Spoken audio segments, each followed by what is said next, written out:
Fala meu povo, estamos começando mais um vídeo, mais uma vez falar sobre um tema interessante, um tema que tem a ver com o nosso presente atual, que tem a ver com a nossa vida, que envolve significados diferentes, que envolve interpretações diferentes dependendo do grupo que olha, dependendo do ponto de vista, que é polêmico, que é delicado de se tocar, de se pensar, mas que é importante, que é o conceito de burguesia.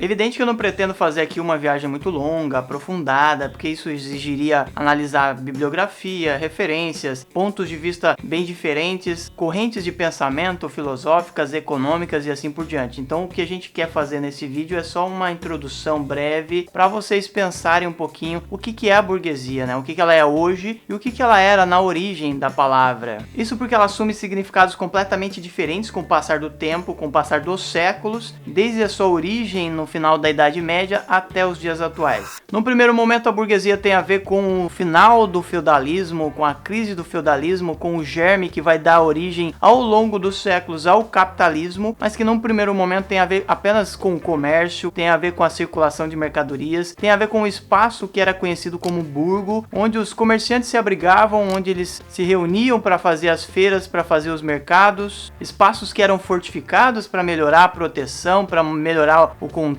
do comércio e que vão ganhando cada vez mais importância no final da Idade Média, na transição do feudalismo pro capitalismo, que vai crescendo a cidade. Aí a gente tem um fenômeno que é conhecido como renascimento, ou que alguns teóricos preferem chamar de revitalização da cidade, revitalização do comércio, porque ele não teria desaparecido completamente na Idade Média, no feudalismo, as cidades não teriam desaparecido, o comércio não teria desaparecido, o dinheiro também não teria desaparecido completamente, mas eles teriam entrado no estado mais ou menos de letargia, de diminuição profunda da sua importância, do processo de circulação de mercadorias e etc, e numa limitação mais local, e aí ligado à questão dos feudos, né, o controle dos senhores feudais, das terras, das propriedades e assim por diante, que vão perdendo importância, que vão sendo transformados a partir do século XI, do século XII, e que vai entrar naquele movimento que a gente conhece como o renascimento da cidade, do comércio, do dinheiro, que vão entrar na Idade Moderna com uma circulação de mercadorias cada vez maior, né? O contato com o Oriente, o contato com o Império Bizantino, a questão da influência da circulação de mercadorias no Mediterrâneo, nesse contexto da Europa, e aí tem a ver com cruzadas, tem a ver com a circulação de mercadorias no Mediterrâneo, tem a ver com a peste negra, assuntos que a gente deixa para outros vídeos, mas que tem a ver nesse contexto todo de transformação profunda da Europa, né? E aí tem os grandes descobrimentos, tem a questão do comércio das especiarias, tem o crescimento cada vez maior da importância desses burgueses, que muitos deles vão se enriquecendo, vão criando bancos, vão criando espaços de comércio, ou na verdade vão tornando esses espaços cada vez mais importantes, as cidades vão ganhar um crescimento demográfico incrível, mas o que a gente precisa saber é que o burguês nesse primeiro momento é aquele cara ligado ao comércio, é o cara ligado ao burgo, é o cara ligado ao espaço urbano, um espaço que vai crescendo e que vai ganhando importância, que é bem diferente do significado de burguesia que a gente vai ver daqui a pouco. E essa burguesia está ligada ao comércio, está ligada à circulação de mercadorias, está ligada ao processo de ampliação da circulação de pessoas na Europa, está ligada também às transformações econômicas e no sentido da modificação nas formas de produção. Muitos desses burgueses passam a investir na produção de mercadorias para venda, muitos desses burgueses vão se tornando donos de pequenas oficinas que vão crescendo, vão reunindo pessoas em galpões e vão construindo o que a gente conhece como capitalismo. Eles não têm, como eu já falei em outros vídeos, participação política efetiva ou muito intensa em diversos países, mas eles vão exigindo isso cada vez mais, e é por isso que eles têm a ver também com a questão política de transformação, de crescimento da importância de um grupo social, que ainda muita gente prefere não chamar de classe, mas que vai se tornar uma classe social, especialmente a partir da Revolução Industrial, especialmente também a partir das transformações que vão acontecendo na Europa, na Inglaterra com a Revolução Inglesa, depois com a Revolução Francesa. A própria independência dos Estados Unidos vai colocando em voga uma série de pessoas que vão ganhando cada vez mais importância no contexto de formação de um país, de participação da política, que vão defender cada vez mais a ideia da liberdade, liberdade política, liberdade econômica. E aí no final do século XVIII, como eu falei no vídeo sobre mercantilismo, acontece uma transformação no século XVIII, uma transformação que é profunda, que fica conhecida como Revolução Industrial. Então, se no primeiro momento o burguês ele tem a ver com o comércio local ou regional, numa região mais limitada a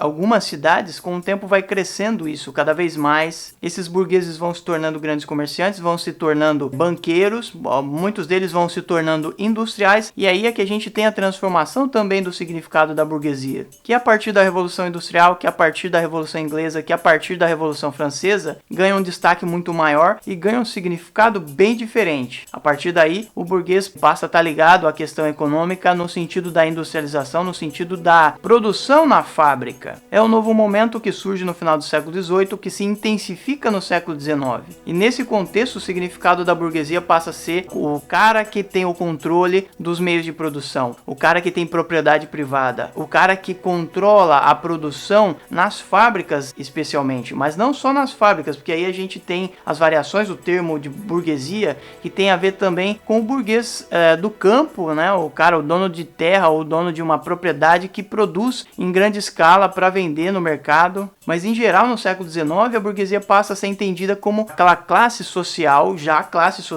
que controla os meios de produção, que controla a produção no sentido geral, né? Que tem as ferramentas, que tem o dinheiro, que paga o salário para os trabalhadores que passam a ser conhecidos como proletários, especialmente o pessoal da cidade. E que pagam os salários dos trabalhadores do campo, se a gente considerar o salário no campo, né? Não a questão das formas de parceragem, de meagem, qualquer formas de pagamento que não envolvam dinheiro. A gente está falando do dinheiro. Então é o cara que paga o salário, no caso do campo, o cara que paga o salário do trabalhador do campo. Os burgueses vão ser objeto de estudo tanto dos liberais do final do século XIX, vão ser objeto de estudo dos socialistas, chamados de socialistas utópicos do século XIX, vão ser objetos de estudo dos marxistas, do Karl Marx, do Engels, dos caras que vieram depois que seguem as suas ideias. Eles vão ser objetos de estudo também dos anarquistas, das várias correntes de pensamento econômico e político do século XIX e do século XX. E aí, se nos séculos anteriores a burguesia estava ligada ao comércio, ela vai estar ligada à indústria, né? A burguesia industrial, a burguesia do grande comércio também, se a gente pudesse incluir aí.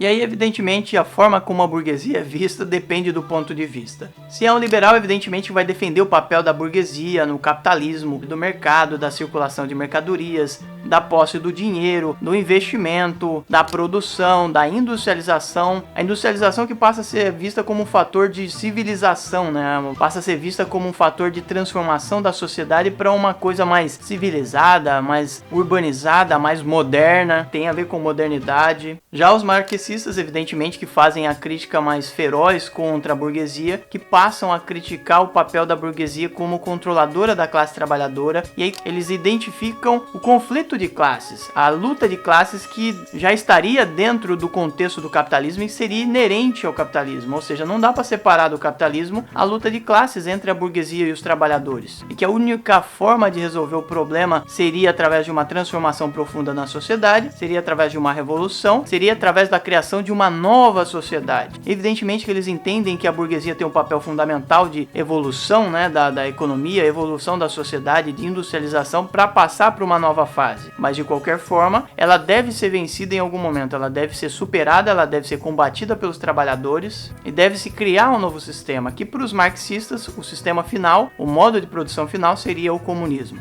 Já para os anarquistas, a gente também teria essa ideia de que a burguesia é o mal da sociedade com a propriedade privada e que deveria ser superada, mas aí a forma de superação, de transformação da sociedade já seria bem diferente, seria mais radical, seria mais libertária, né, no sentido das pessoas não terem mais controle do Estado, não terem mais controle dos burgueses, uma sociedade livre de leis, uma sociedade livre do Estado.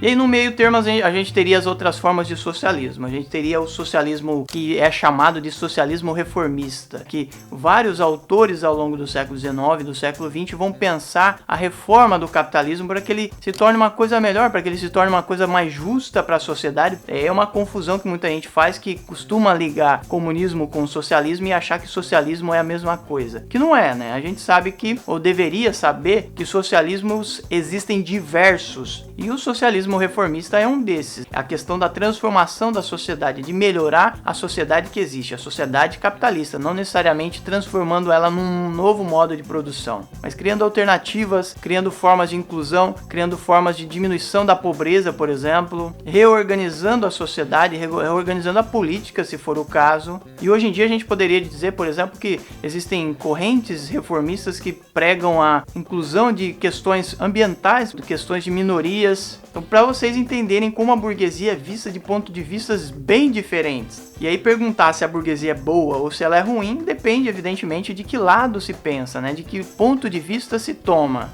O certo é que a burguesia é um termo complexo, assim como o capitalismo, né, que é a princípio um capitalismo industrial no século XIX, majoritariamente industrial, que passa a ser financeiro, que passa a envolver bancos, que passa a envolver uma série de transformações na própria estrutura de produção, na forma de produzir as coisas, mas evidentemente que isso é um assunto para um outro vídeo. Como eu disse para vocês, isso seria só uma introdução para vocês entenderem minimamente o que é essa burguesia. Beleza? Espero que vocês tenham gostado do vídeo. Comentem, sugiram, troquem ideias pra gente pensar um pouquinho mais sobre ela. E evidentemente que eu voltarei em outros vídeos para tentar falar sobre ela de uma forma mais ampla, para que mais gente entenda o que é a burguesia e em que sentido ela se insere no mercado. Eu vou falar sobre capitalismo em outro vídeo. Não esqueçam de curtir, não esqueçam também que a gente está no Apoia-se. Quem não sabe o que é o Apoia-se é uma forma de ajudar o canal a se manter. Tem trabalho, tem dedicação, tem tempo que a gente tem que demandar para fazer um vídeo, para editar o vídeo. Então, se vocês quiserem colaborar, ajudar o nosso canal de alguma forma, fiquem à vontade. Beleza? Um abraço para vocês, até o próximo vídeo. Tchau!